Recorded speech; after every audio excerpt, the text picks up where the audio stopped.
Hello, hi, and good evening, everybody out there. Welcome to another session of Tech Tablet Daily Dose with Varun Rao. So, today we would be looking at some more interview questions on ABAP, and it would be on smartphones.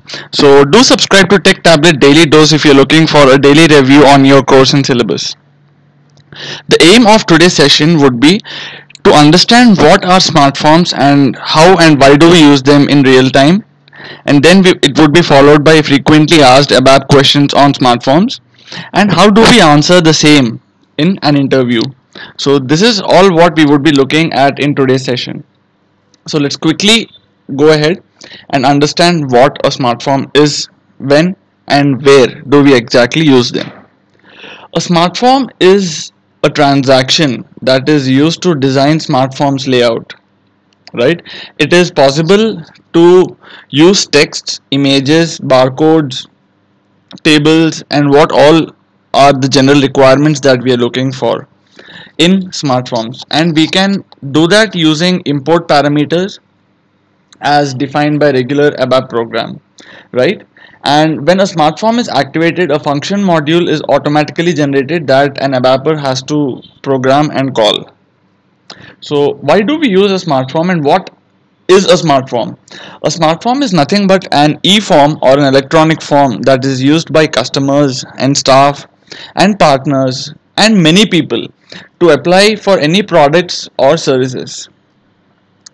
The key capabilities of a smartphone include performing complex calculations. It dynamically displays data or content as and when required, and it can also perform sophisticated validation of any data.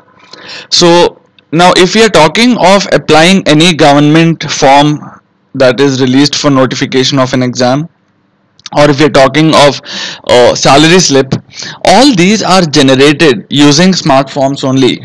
So hence smartphones definitely do play a very important role in our day-to-day life for a common use and for an ABAPer as well. So let us go ahead and look at the technical questions that are generally asked on this topic. We would be starting with the first question, that is, how would you print on both sides of a smartphone? Now, whenever we open a smartphone with the T code and we go to the page level configuration in a smartphone, we would be able to find the option of print mode in the output options tab. Now this print mode, when you click on it, you have different options, that is, you have duplay, you have simplex, you have tumble duplay, and you have a default. Now if in case you are looking forward to have a print on both the sides, then the only option left for us is to select the duplay mode, in which you have double-sided print. Then coming to the second question, we have how to add a watermark or a background image in smartphones. So once you go to the properties of a page in smartphone, then there is a tab called background picture. Here we specify the source of the image that you're looking forward to add.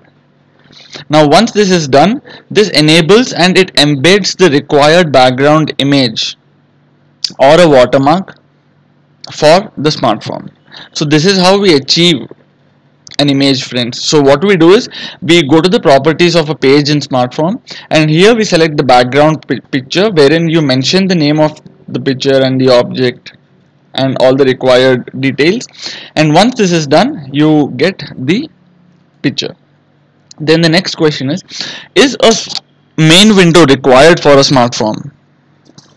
Well, this is a very tricky question that's asked in many interview questions, so please pay special attention to this question. A smartphone does not need creation of a separate or an exclusive main window, but yes, a smartphone can be achieved without a main window as well, because I have never come across a requirement wherein your team lead or your functional would ask you to remove a main window.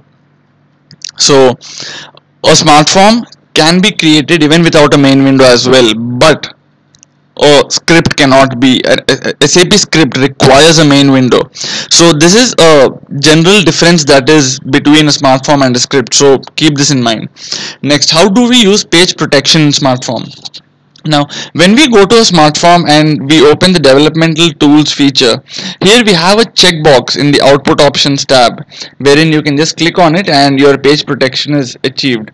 Unlike in scripts, we have begin of page and end of page, but that is not required in smart forms. It's just a checkbox that is required for page protection.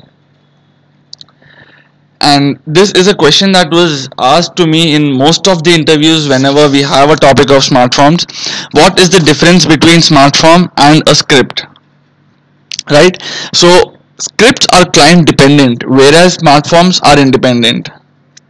Scripts require a driver program to be performed to display the output, whereas in smart forms you have routines that can be written, and hence it is standalone. An integrated form builder is used in smart form, which helps us to create a smart form much easily as compared to a script. In script it is not that easy because we do not have an integrated form builder. Then we have table painter and smart styles available in smart forms to assist in building of smart forms, so we have another option. Then a function module is generated whenever we activate a smart form, another difference. And it is also possible to create a smart form without a main window, but the same does not apply to SAP script.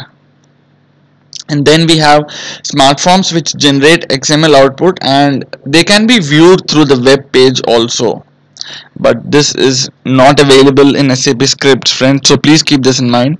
And then finally we have multiple page formats which is available in smart form.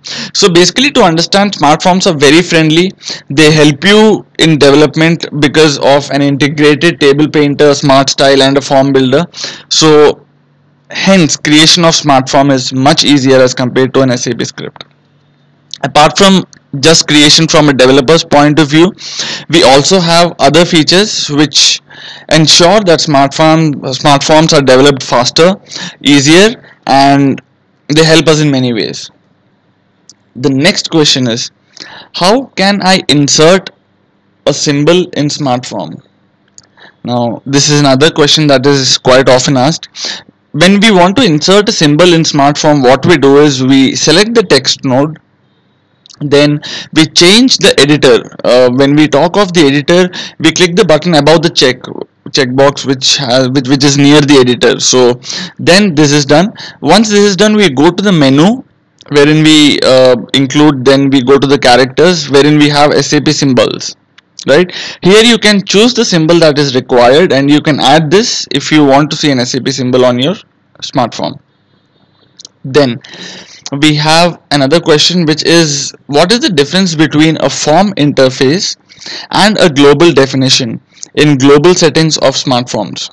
We use form interfaces and global definitions in creation of every smart form, so this can never be categorized as not important, because until and unless a form interface and global definition is defined, then only would we see the output for a smart form.